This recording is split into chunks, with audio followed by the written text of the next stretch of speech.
What's good, Denver? It's Shellie Martinez, your host of Chopping It Up with Shellie at Hollywood Barbershop. This is the Barbershop. Barbershop.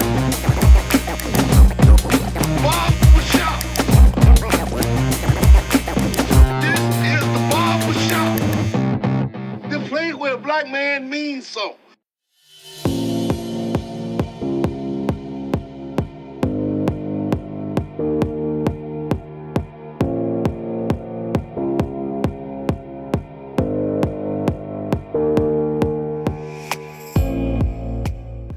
What's good, Denver? It's Chopping It Up with Shellie. What's up? How you doing? I'm doing well. Good. Here. Good. So Anthony is a client here, and you recently moved back, didn't you? Yeah, I was down in Pueblo, Colorado for a while, going to school.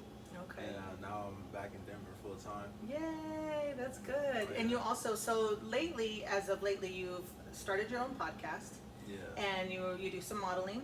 Yeah. And what else are you up to? I actually just released my first book. It's an ebook.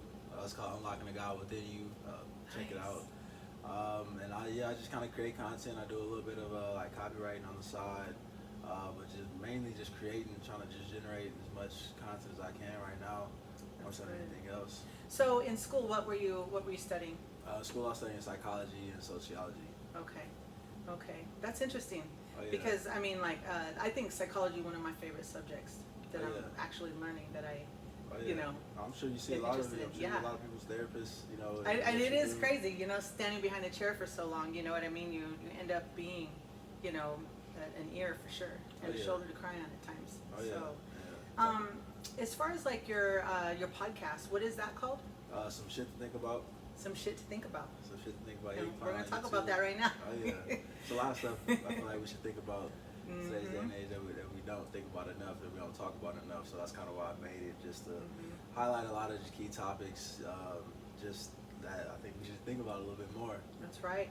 So I noticed that the content that you put out is like, it's motivational, it's inspirational, it's educational, and it's uplifting. You know what I mean? So what is your intention?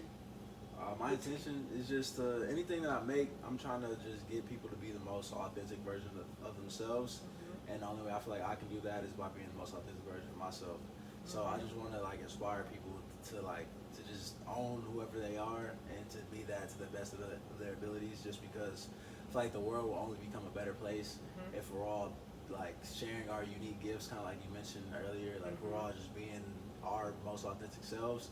Then we'll inspire other people to do the same. It'll kind of be like a domino effect, but that'll never happen if I'm trying to be like Shellie, you know what I mean? I'll never be able to inspire others and do things, you know what I'm saying, the way that I'm supposed to, because I'm not being my most authentic self. So I just try and like drive home, like whatever it may look like, you know what I'm saying, like it doesn't have to be a clear-cut certain thing, but as long as you're being you and it makes sense to you, like that's all that matters. So just be your most authentic self. So I feel like a lot of stuff that we value, especially just like black people, like the culture is just not things that are gonna progress the culture, you know what I mean? Like everybody's kind of caught up in just the whole, like, you know, just like the whole being toxic, you know what I mean, and having like little sneaky links, you know what I'm saying, all that type of stuff, and it's like that's not really like growing anyone, you know what I mean? And even if you look at just kind of like the male standard, you know what I'm saying, for like being a man, you know what I mean, like that's kind of has deteriorated over time, and now guys are being more feminine than ever, and you know that's making women be more masculine. And I was just gonna say that. It's very true that you say that, because I feel like a lot of women do kind of, you know, fall into this masculine energy. You know, like we're making the dates, we're calling you, we're, you know, we're not just sitting back in our feminine essence and allowing the man to be a man. So then nowadays, because of that, men don't feel, I guess they just don't put in the work, they're not showing up the way men should. And so I really like what you're doing, because I think it's so important, especially like you mentioned, you know, for like in the black culture, you know, you know, history upon years and decades and centuries, and you know, you've been taught to, you know, basically not love yourself, you know, to not like your skin color, to not like your hair, and you know, all this stuff, you know, and you get so much conditioning about, you know, no wonder we're, you know, self-hating and you know, negative talks.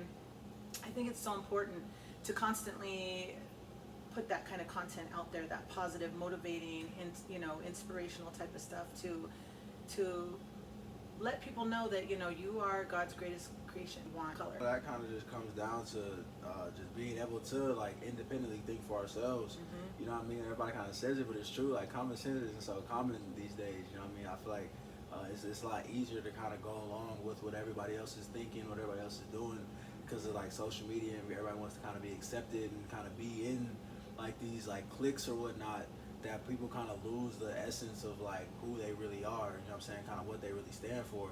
I feel like a lot of times these days, especially people like in my generation, and that's kind of what has like sparked me to do more of what I do.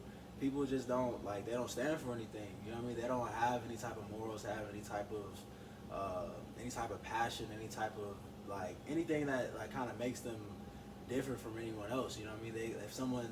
If everybody's bashing an artist on Twitter, you know what I mean, and everybody like the black community is bashing artists on Twitter, people aren't even gonna go listen to the person's music and decide that the music, they don't like it, they'll just be like, oh yeah, he's ass, but they won't even be able to articulate why they think the dude's ass or whatever, you know what I mean? So I feel like it's just like we've kind of stopped thinking for ourselves, we kind of stopped thinking critically, and I feel like that is hurting us. You know, I feel like down the line, like it's not gonna help progress the culture, it's not gonna help us become better. And I feel like I just kind of want to be the change I want to see in the world, so to speak, and kind of just get more like-minded people that are willing to think for themselves, that are willing to kind of be leaders, but just be able to stand on something and be able to like articulate something and actually give thought to things that we're doing, and not just kind of just flowing along with it just because we're supposed to do it. You know what I mean? I just feel like that's just not, it's not okay, and it's not gonna get us anywhere in life. And I just don't like necessarily being like going along with the crowd. You know what I mean? Mm-hmm. And I don't like that. I don't like that Well, at all. I mean, it takes a lot of courage to put a podcast together and to just put yourself out there. It's a vulnerable position. Oh, yeah. And I mean, I don't know how I ended up doing it. I do know. I mean, I was inspired because a good friend of mine had basically told me, you're doing a podcast. Yeah. And I was like, oh God, I don't know, I don't want to, you know what I mean? And then I kind of saw a calling for it, behind my chair, and it's so important to uplift people and to listen and just to be someone that they can talk to, and I think that especially what really is appealing to me with your podcast is that you are the age that you are, 23, 24, and you're able to reach a lot of people that are your age group and then older, of course. But I think the younger generation, like yours and younger, is important to really start to instill those, self-love type of affirmations and stuff like that. Oh yeah. It goes so deep, you know what I mean? But it's like, how do we fix things? You know what I'm saying? Because now everybody's got to be in therapy to fix things. Everybody's got to, and it's important to talk to people. We need to be having these conversations. Oh yeah. Like in your life right now, how important do you think like mental health and self-love is? Oh, I feel like it's I feel like there's no I feel like it's number one, it's very important, top to top, but I feel like there's no mental health without physical, emotional, and spiritual health. I feel like they kind of go all together, you know what I mean? I feel like they all coincide perfectly. But I feel like it all, like, to even kind of like go down that like rabbit hole, like you kind of have to start with just identifying like who you are and where you come from. I talk about this in my book a lot, but literally like you said, like sometimes our families aren't the best, family structures aren't the best, but I feel like instead of kind of running away from that, at least kind of learning kind of like what happened, like why, you know what I'm saying, like why, like, even if there's people that you might not agree with, things that people might have done in your family that you might not agree with, but at least kind of learning, like, okay, like this person did that, and that's kind of lies, just so you can kind of have an understanding, because I feel like our traumas, a lot of our issues, I feel like are passed down generationally. So I feel like if you can at least become aware of, so like for example, my family, like a lot of people are get addicted to things real easily, have like real addictive personalities. A lot of like my families struggle with like drug abuse, alcoholism, just things like that. But like, so like now that I kind of know this, I was like, all right, well, I'm always kind of, not necessarily like, I you know what I'm saying, dabble, drinking, smoking, and whatnot, but I've always kind of known in the back of my mind, like, I can't get too carried away with this, you know what I mean? or even just with like people, like with girls or whatnot. Like I just know that I can't allow myself to necessarily get addicted to negative things because it's easy for me. And I feel like that's kind of helps me be able to like, all right, well, like since I do have an addictive personality, let me get addicted to like fitness, like working out, like eating, learning, just like things that are be conducive to like where I want to be in life, so I can kind of use that for my advantage to like kind of help out like mental, physical, emotional. But I feel like it kind of starts with, like I said, learning where you come from, and then that'll help you kind of shape like who you are, where you are. So then once you start coming into problems, once you start, maybe experiencing anxiety or depression, you can kind of see like where it may come from and be able to point that out so you can kind of start working on it. But I feel like mental health, emotional health, spiritual health, I feel like that's like number one. I feel like you won't be able to be your most authentic self, your best self, if you don't kind of have things behind the scenes taken care of. So I feel like that's something that's very important. I definitely kind of try and touch a lot of that with the content I push out, just because it's everything, and people kind of want to overlook it. Like it's getting better for sure, but like just kind of like the whole toxic masculinity. Guys supposed to be tough, or even just black people, like we're just now kind of starting to accept therapy and be like, okay, it's actually it's not it's not as common to make fun of people, for going to therapy, and it's starting to get better. But I feel like it really just starts with being able to accept that, like, well, I'm not perfect, I have issues and whatnot, and be like, all right, now, well, I accept that, and I'm not gonna let it cripple me, because I do know people that, that have anxiety, having depression, but they let it take over their whole lives.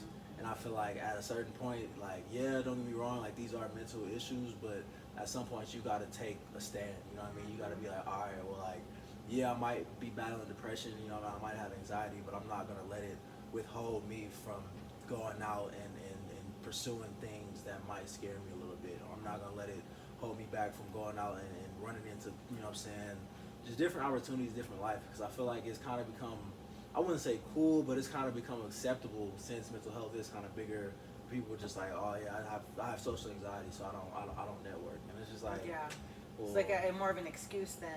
Yeah, you know what I mean? And that's just like, I get it, but at the same time, like, we gotta have some type of self-accountability, to kind of go along with it. Because, like, yeah, like, everybody struggles with things behind closed doors. I'm not saying I'm perfect. I'm far from perfect, but I do feel like we have to have some type of accountability to be able to be like, all right, like, if I do have a problem, like, I gotta take the necessary steps to fix it. Because I feel like a good therapist, in my opinion, they just kind of get you to say what's like wrong with you, get you to like realize whatever issues you might be having. Well, let me ask you this. I have a couple questions for you, but how important do you think having a therapist looking like you is versus having a white therapist? Oh, I feel like that's major. I think so too, and not to discount or disregard, anybody outside of being a person of color as a therapist, but I think it's important because I think you can relate to that person. They can relate to you. It's a therapy group actually that says therapy should look like you. Yeah, So I'll put that link up for anybody who's interested too. What kind of degree, or where do you see yourself with the psychology, or your education? Where do you see yourself? I feel like I'm using it every day in the sense of just kind of like psychologies and everything. Psychologies and marketing, psychologies and obviously like therapy and health and whatnot. But I feel like with the content I'm creating and like being able to market and be able to like actually monetize off of it, I feel like I'm using my degree every day, so to speak. Like more so in the sense of just knowing how to get to people and knowing how to be able to to structure my content to be able to target different people and whatnot. But I'm also will say that if it wasn't for sports, I probably wouldn't have finished and got my degree. Okay. I do feel like a lot of I feel like college is kind of a scam. I'll just be real with you. Just because if you're paying so much money, I think personally you should be able to choose what classes you take. I feel like you shouldn't necessarily have to stay in one area and whatnot. But for myself, like I've just learned a lot more about life, more about business, kind of just being out in it. You know what I'm saying? Telling people I'm a content creator, telling people I'm a writer, and just seeing what type of value I can add to them, or add, create for them, and being able to kind of like figure my way out rather than trying to go be like a counselor at like a middle school or something. which is not a bad job by any means. Yeah, and it's an important job. Yeah, but, no disrespect to that. But just for me personally, I just don't, I don't necessarily see it kind of working. I don't necessarily see myself working for somebody or a corporation. I see myself more so working with them. You know what I'm saying? Be able to like maybe come help, come speak, come, you know what I'm saying, talk to some people, kind of help out like that. But necessarily in terms of using my degree to get like a certain job title, that was something that never really interested me. But that's just because I've always felt like I was so much more than that. And by no means I'm not knocking the 9 to 5. I'm not knocking any type of job structure. But I just feel like I've learned more in it's been maybe like 6-7 months since I graduated. Just kind of just like leaving my job and kind of like having to generate my own income on my own and just literally figuring it out. I feel like I've kind of learned more doing that than I did in school. Something that's a little bit easier to obtain would be like a life coach. Oh yeah. I think you'd be great at that. I think honestly, I see you when you're talking to me just now. I'm like watching you on TED Talks, or a motivational speaker, or something like that, or a very like, well-known author. You know what I mean? I think that's the kind of stuff that you would be really good at. Oh yeah. And of course modeling and all that stuff too. Oh yeah. Nice. You got great teeth, by the way. I'm working on mine, but anyway. Oh, no, I'm sorry. I appreciate it. Definitely the goal, though. Tell me 3 top books that you would recommend to a brother your age that would really help him out. Man, I would probably say Mastery by Robert Greene. It's just a book about literally just that mastering whatever craft it is that you're in, and finding mentors that will help you along the path. That along with just kind of life is kind of what got me to leave my job. Just because like it kind of hones in on just the fact that you need to find people around you that have mastered a class or mastered mastered a craft or mastered an industry or whatnot, and kind of learn under them while you also kind of formulate what it is that you're able to bring to the world or what you're able to master in your own field. So I'll definitely recommend Mastery by Robert Greene. I would probably recommend The Alchemist by I think his name is Paulo Coelho. Yeah. I think. But The Alchemist is just it's a classic novel. It's fiction. I don't really read too much fiction, but the symbolism in the book is amazing. Just about a young boy just following his life's dream, his life's quest, and just kind of being able to pursue it and stick through it. And he meets some other people along the way that kind of help him. And just even the idea of alchemy, turning a bunch of random metals into gold, I feel like is also just a dope concept, and I feel like it's something that we can all kind of do in our own ways as long as we're following our life's task and we're following what the road that's for us. And it talks a lot about just when you are living in your most authentic self and you're following your life's task, your life's path, the universe coincides and works for you. So I definitely say Mastery, The Alchemist, and number 3, I'll probably say As a Man Thinketh by, I want to say his name is James Allen. But As a Man Thinketh, those last 2 books are pretty short. Mastery is kind of long, but those 2 books are short. As a Man Thinketh is just all about just like literally like what you think. What you think is kind of like what you are and what you become. And not necessarily, and I know kind of everybody thinks like you are not your thoughts, and I definitely agree with that. But whatever you think in your head, it's probably not the first time you thought that. You know what I'm saying? You're probably gonna have the same thoughts the next day and the next day, and it's gonna kind of add up. And what you constantly have in your head is what you're gonna be projecting outwardly. So I feel like that's a great book for just a young man or woman kind of in this age, just to become more aware of what you're putting in your mind, and just kind of like how that will affect you like greatly. I love reading. I'm a big book reader. I'm about to finish like my 11th book for the year. Wow. And Do you have a goal for how many books you read in a year? I mean, initially it was just gonna be 12 one a month, but I'm about to. That's pretty good. You're reading fast, and if it's one a month. What inspired you to write a book? Man, what inspired me to write a book? I would just say just wanting to get started. I feel like, because I journaled probably the most I ever have this year, and just kind of looking through like my journals, like entries, and like a lot of the stuff is kind of like diary type stuff, just like about the day or so what I'm expecting to do. But I was just kind of like, man, like I feel like people could get something from this. Like if I actually sat down and put, my thoughts, in an organized matter and with intent, of a certain goal or to solve a certain problem, I feel like people could kind of get something out of it. So I wouldn't say there wasn't necessarily like a book or anything that inspired me. I just wanted to kind of get put something of my own out for consumption and kind of see if I could help people out that way.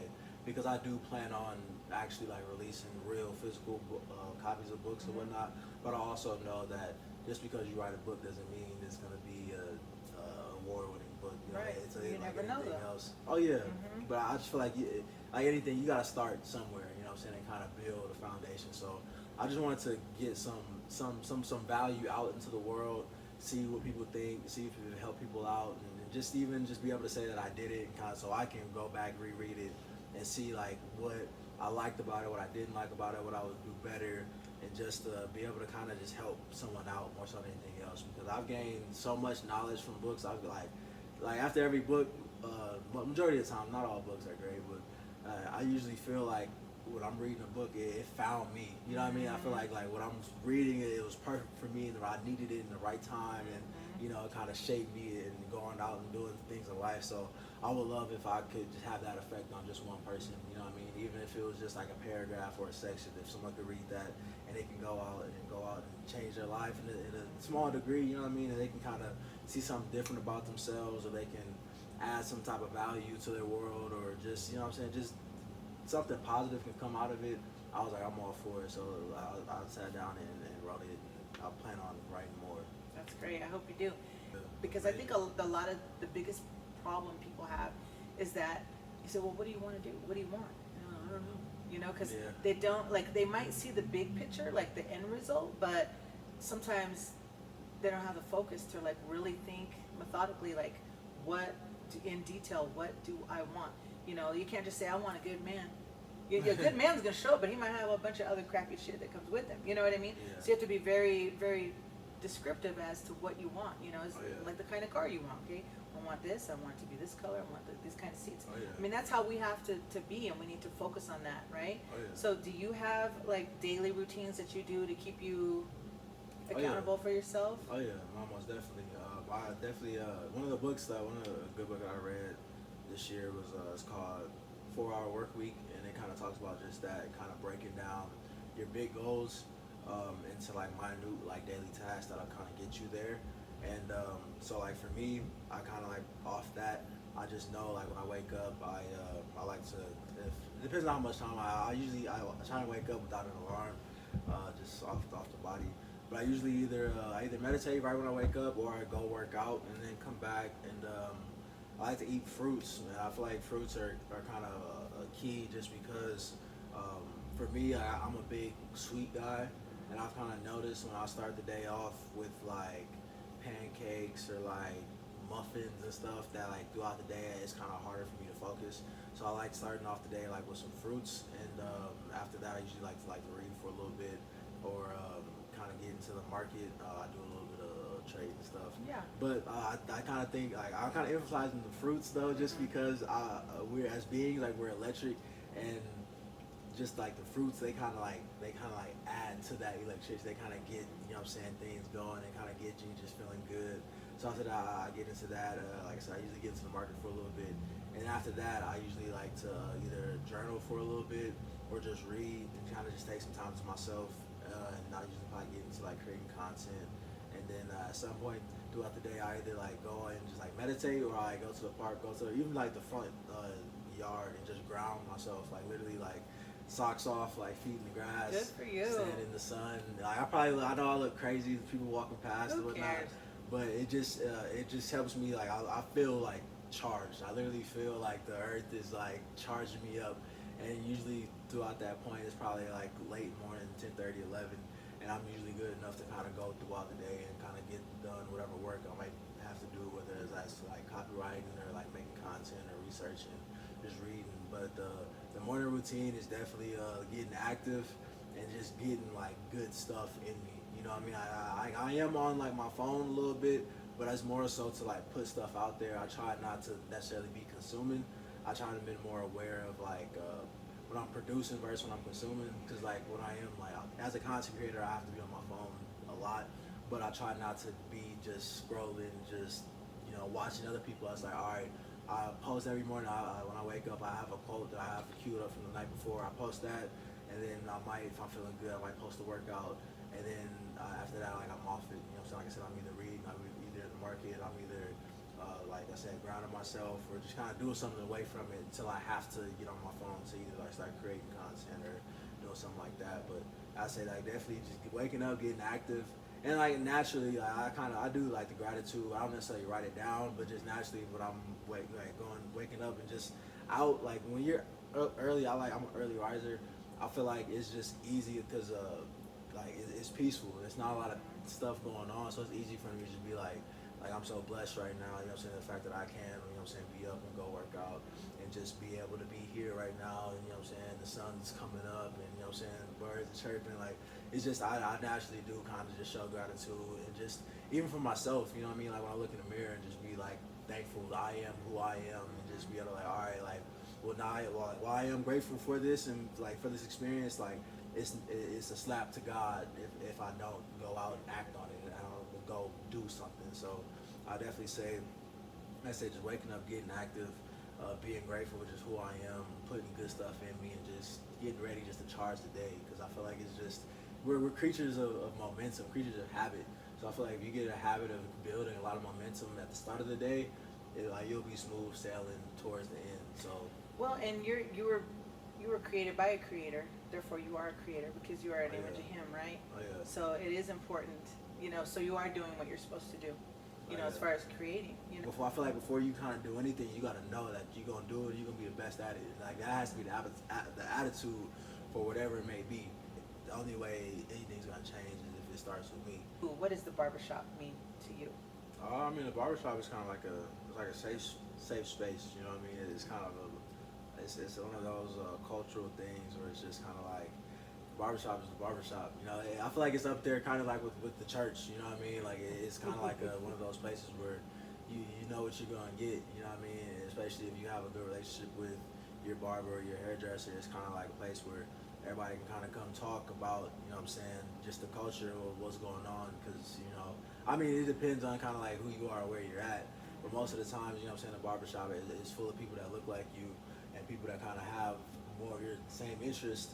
But it's also a good place where you can have some good like debates and good talks. You know what I mean? Because there's a lot of stuff that even me and Jason don't see eye to eye on. Right. But it's just good to kind of talk about it, just to get different perspectives and kind of just see how what people are thinking and whatnot, and just be yourself more so than anything else. I feel like it's just a good place where you're like no matter like what you got going on, whoever you are, like everyone is always accepting. You know what I mean? Like even if you might not have a barber at a barbershop, you might have to go, find someone that's taking walk-ins or whatnot. You can still always kind of have a good time and be yourself because like it's just a safe space.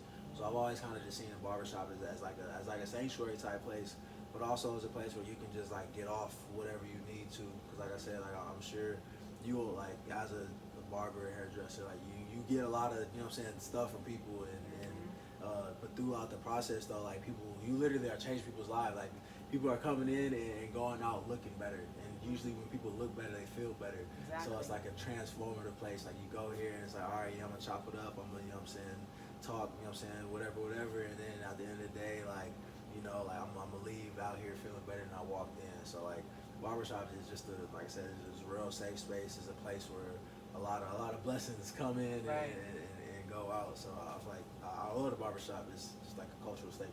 That's awesome.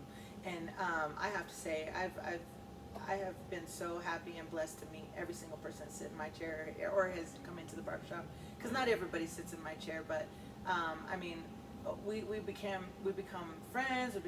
We have like this barbershop relationship going on, and it is enlightening and fulfilling for me too, to make you feel good about yourself. Oh, yeah. And every time you sat in my chair, we've always talked about some kind of psychology stuff, some some therapy real stuff. shit, yeah. So that's good. It's kind of like a check for me too, because it helps me see where you are and if there's something I can say or do to help you. But and there's been a lot of times where you've I've been having a bad day or feeling some type of way, and you've helped me see things a little different too, and inspired or encouraged me a little bit. So it kind of works both ways. Oh yeah. So it's nice. Oh yeah. So well, you guys, once again, Anthony Barron, Yep. right? Beastie Barron. And check out his book and tell me where it's at. You can find it on beastiebarron.com, BeastyBarron. Same my social media handles, Instagram, TikTok, Twitter, YouTube, Beastie Barron.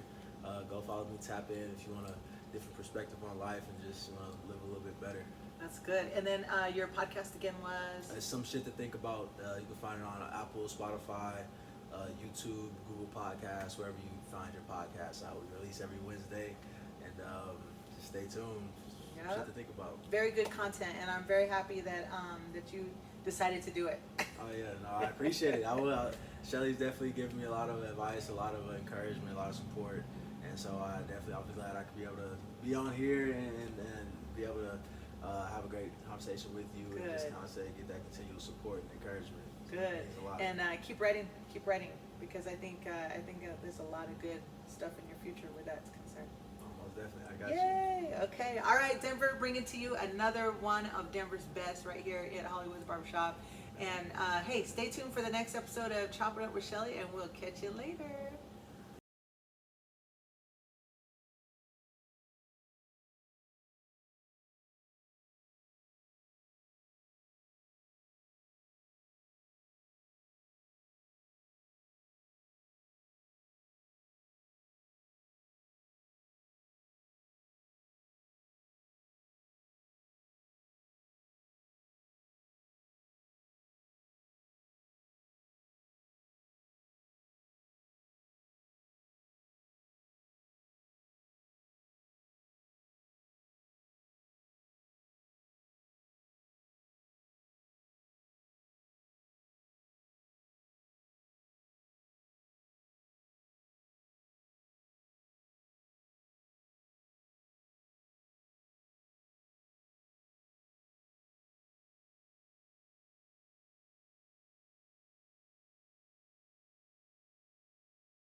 Mm-hmm.